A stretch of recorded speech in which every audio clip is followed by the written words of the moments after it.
Son Jesus, to proclaim your kingdom. Today, this scripture is fulfilled in your hearing. This is the gospel of the Lord. Praise the Lord Jesus Christ. Jesus loves you and offers a wonderful plan for your life. Hallelujah! Ang pagbabasa ng Ebanghelyo ngayon ay isang makapangyarihang sandali sa ministeryo ni Jesus. Guni-gunihin si Jesus na nakatayo sa sinagoga. Ako ay kaligtasan ng Diyos. Ang Diyos ay sumasayo at ihatid ka niya pabalik sa iyo. Ang mga pangako ng Diyos ay walang katapusan. Ang kanyang kaligtasan ay hindi lamang isang kwento mula sa nakaraan. Ito ay totoo, kasalukuyan, at magagamit sa bawat isa sa atin kahit ngayon. Bibigatan sa mga hamon ng iyong trabaho. Ngunit ang mensahe ngayon ay ito. Ang mabuting balita ng Diyos ay para sa inyo, hindi kaniya nakakalimutan. Pinapalaya niya tayo sa mga tanikala ng pagkakasara at kahihiyan. Pinaalaya niya tayo mamuhay sa kanyang biyaya at kapayapaan. Ng balik.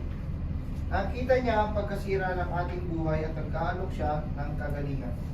Para sa mga nahihirapan sa kalungkutan, sakit o pag-aalinlangan, sinasabi ni Jesus, ako ay sumasa inyo. Ang ibig niya sabihin ay ang kaligtasan ay hindi na isang malayong pag-asa.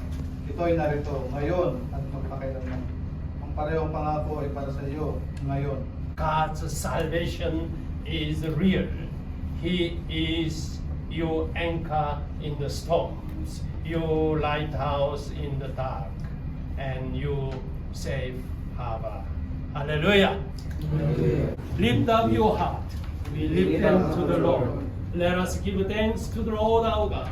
It's right to give our thanks and praise. Do this as often as you drink it in remembrance of me. Are yours forever and ever.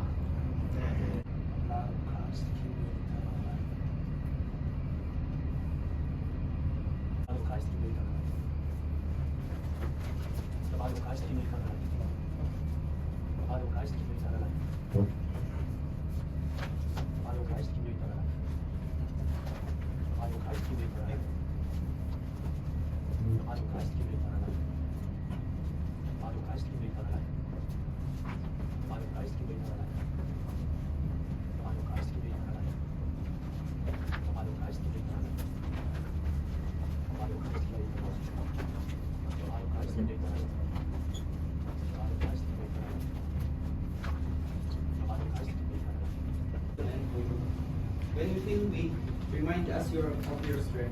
When we feel lost, guide us with your light. Help us to trust in your promises and to share your good news. May God the Father bless her all. Bless our ship. May Jesus Christ bless her all. Bless our ship. May the Holy Spirit bless her all. Bless our ships.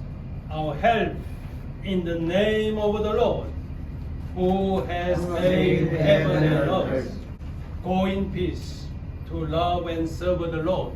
In the name of Christ. Amen. Hallelujah. Hallelujah.